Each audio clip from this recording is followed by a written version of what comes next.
Morning YouTube, Spider G back here this morning. I'm gonna be actually just cleaning this Kizer Original 2 in the single blade, which, man, this thing is amazing at work. I was just slicing like crazy. Very, very good blade shape.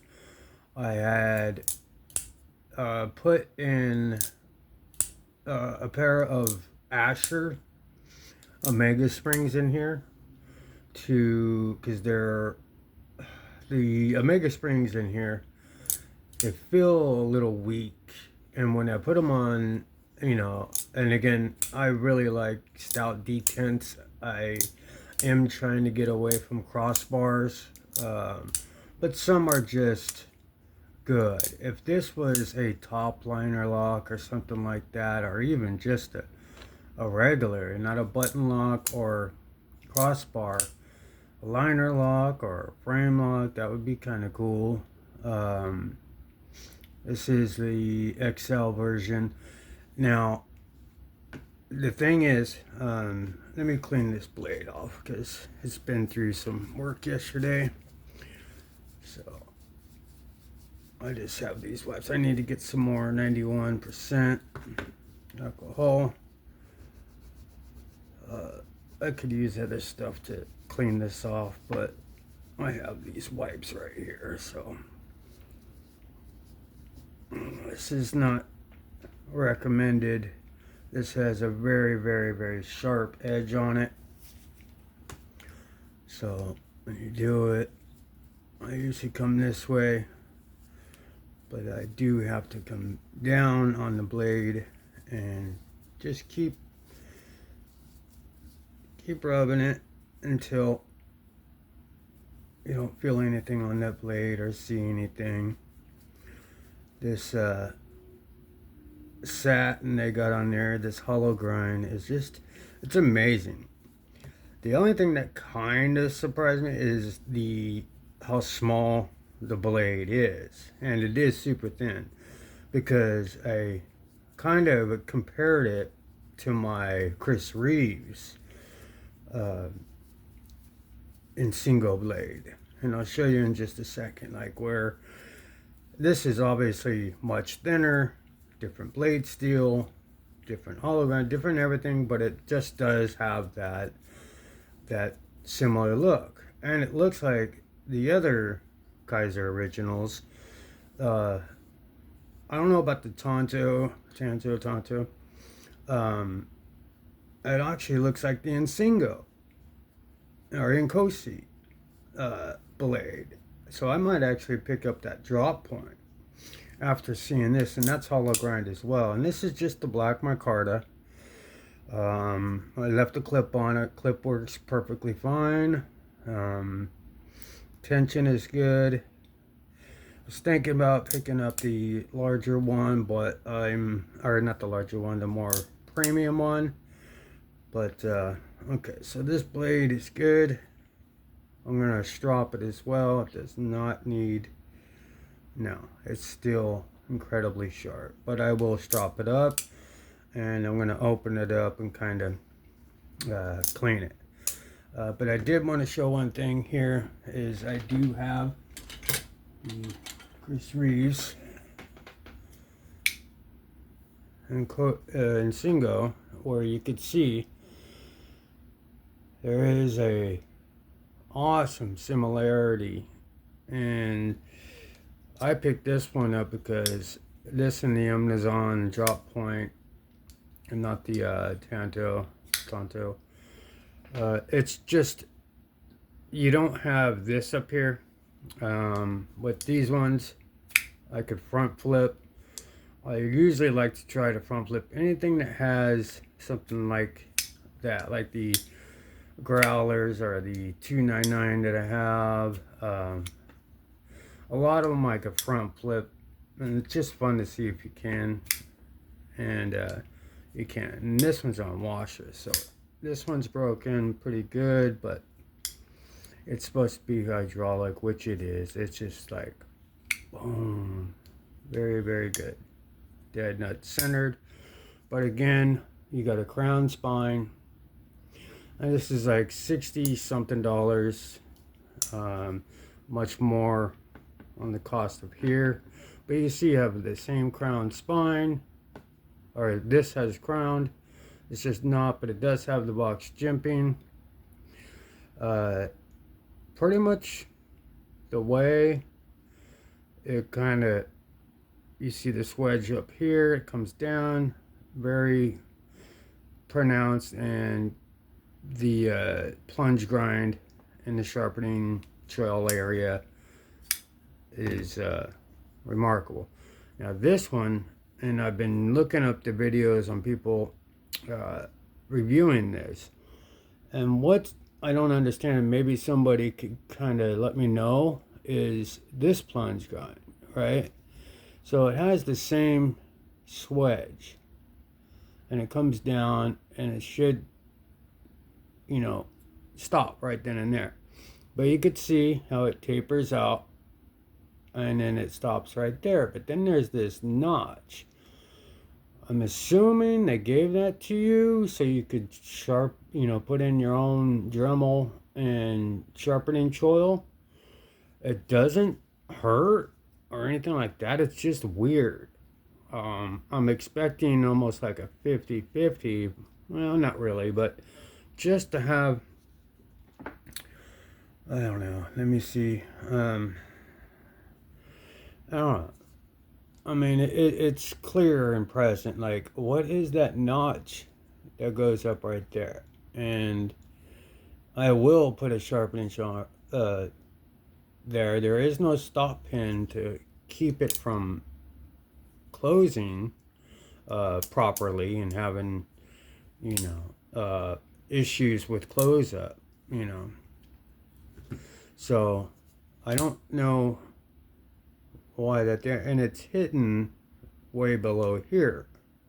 So if I put in one here, I could see, but it's still, why didn't they put that out? And I'm kind of only seeing it on this particular blade shape, but it does have the clutch system. I put in stronger Omegas. It does have a much more snappy detent, but it still just has that floppy, and it's not Kizer. It's just them all.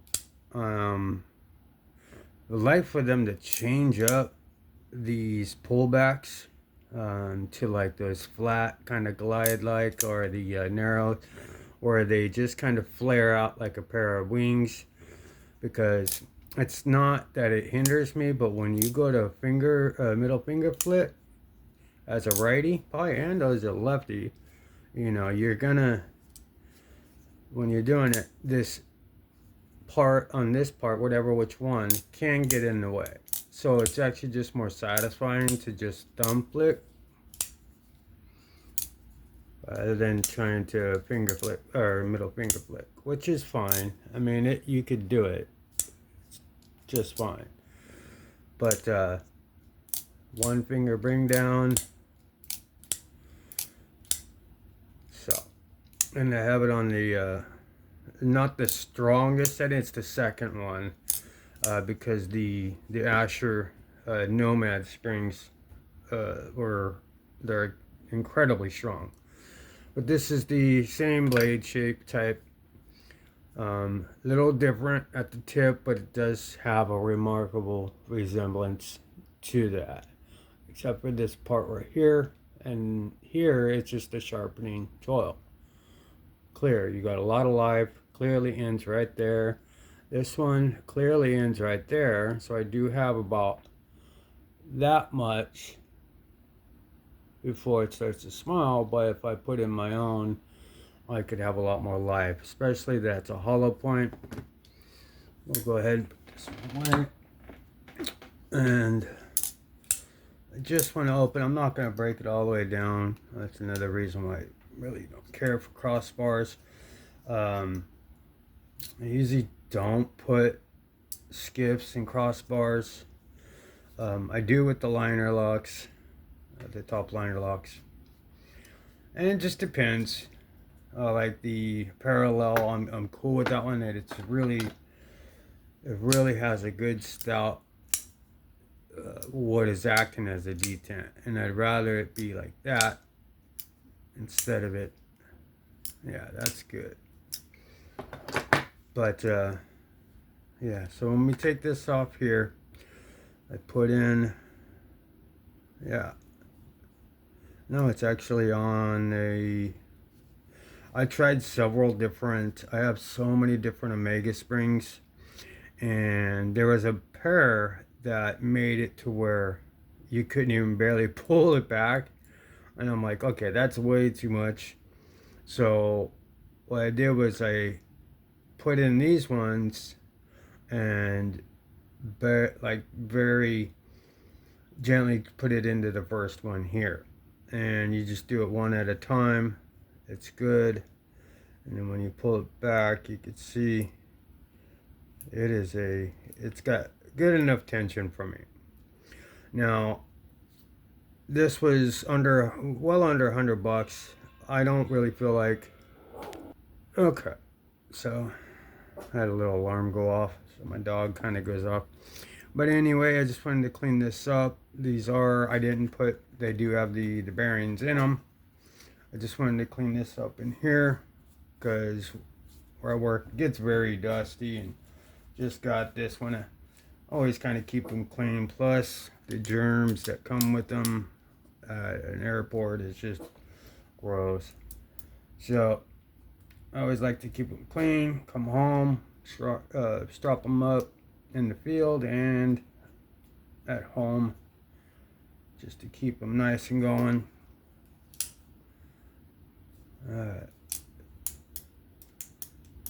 It's very, very smooth. And with those new Omega springs, man, it's just, yeah, it's sufficed to me. Yeah, so I've got this one. I've had this one for about 2-3 days, and I've been EDCing in it, and it's just gliding through things I need to get done. The push cut works great. The way the handle is ergonomic, it's just a great user with a great blade. This is my favorite blade shape. Like I said, right now I'm going for big belly blade shapes, but this, or like a reverse tanto, and top liners really. That has I just resharpened that one, and we've seen this one. It does have the steel liners. I think Steely Dick did it. It said they have titanium liners, and I do get that because it would be easier to push, and it just would have a better quality to it. But I still like it. But yeah, it's got that long shipping. It does cant down, so that way you could get to your draw cuts or what you need to do. Slice the back part, you can choke up a little here, get them straps, whatever. This is just a great knife, and I don't see a reason. 14C28 in, put a very good edge on it. I'll go ahead and strap this baby up. This is 0.5 micron stroppy stuff. So I'm just gonna hone this back up. Yeah, really like this blade shape. I like there's so many good knives coming out right now that I'm looking, and people are selling all kinds of old knives that I really like too. And it's just like, wow. And they're selling them for a little overpriced on Blade Bench, but then there's some that are just great deals. But because everybody's trying to get the next thing, and I get it. But I purged a lot of my crossbars, my button locks, and just knives that I wanted to upgrade on. They're great, great knives. It's just I wanted to get a little bit more updated. Yeah, so that's good.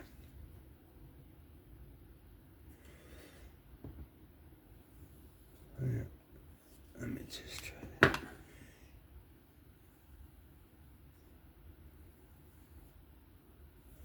There we go.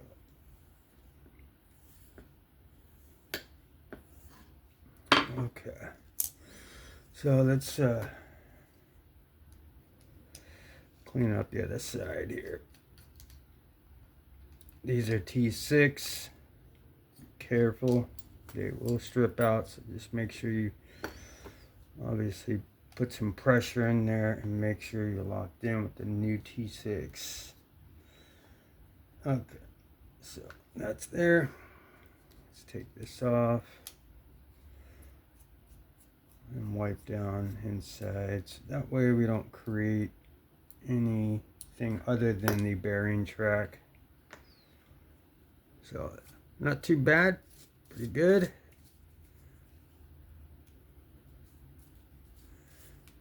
There.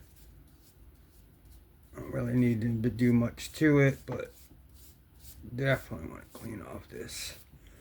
There's some nastiness at the airport, and I do wear gloves, but you know, when you all over your knife like that, you would definitely want to get rid of any germs. I mean, it's not every job, but on this type of work that I do and what I'm cutting is sometimes it could be pretty gross. So we just clean it up like that.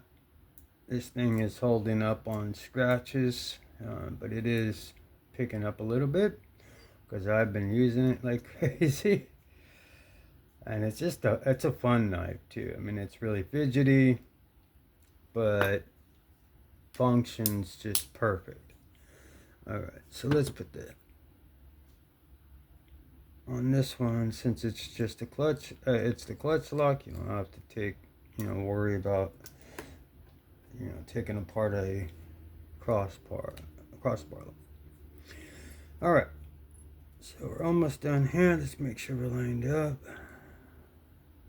And straight up and down, like 6 o'clock. There we go.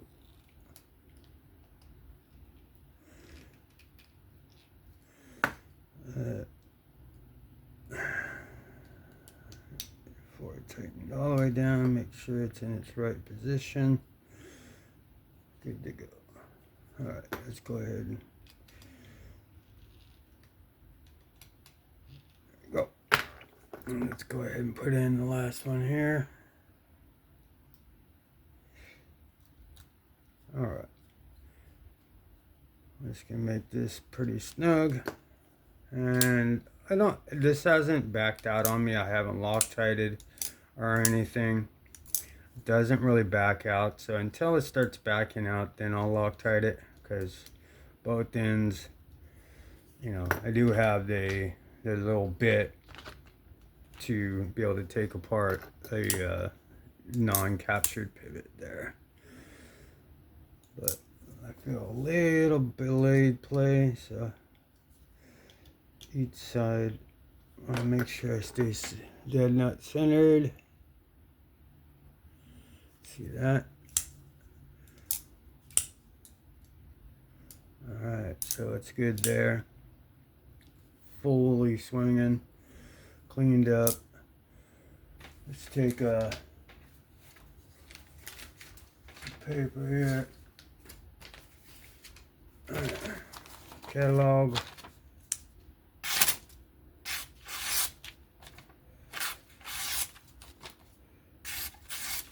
Yeah, comes out very nice. Very good. Alright. So, let me see something. Just gonna take this to the strop a little bit more. 14C responds real good to stropping up.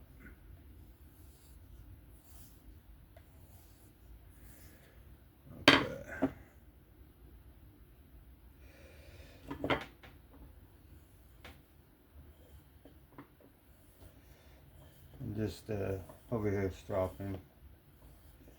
Bear with me a second. Yeah, there we go.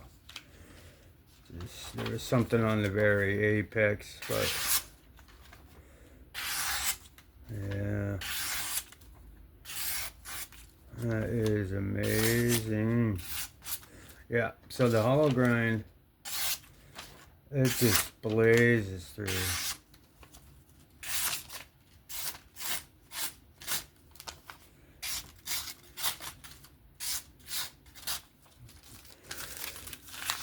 Very good.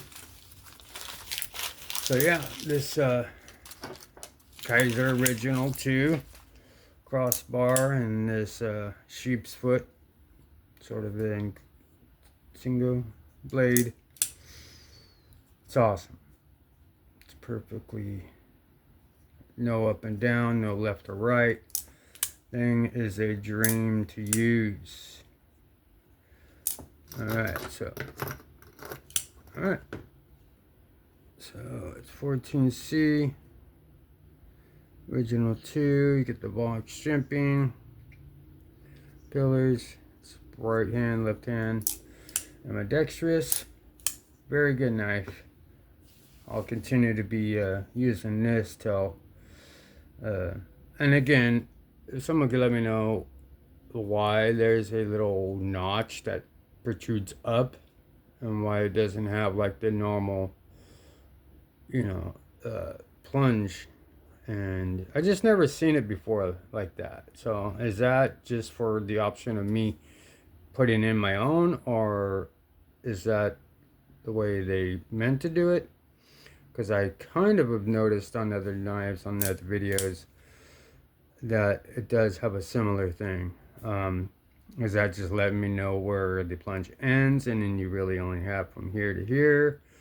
If we head it all the way down as it slopes, you would have much more life. There's no stop pin to keep it. I don't know why they did that. If you know, please put it in the comments. But that'll do it for this. Found this interesting. Just give me a like, a comment. Especially comment, because it's like something that it could be taught on, just letting me know certain things, because nobody knows everything, but there are people that will know more than the others. So I'm just a little curious on that plunge and why it's shaped so funky with that protrusion nub right there. Doesn't bother me or anything like that. I didn't really raise the angle. I did put it down a little bit, but it's a hollow grind. I just wanted to keep it where it's at, so that way it slices beautifully. Alright, so that'll do it. Have fun, be safe. I'll catch you on the next one. Peace.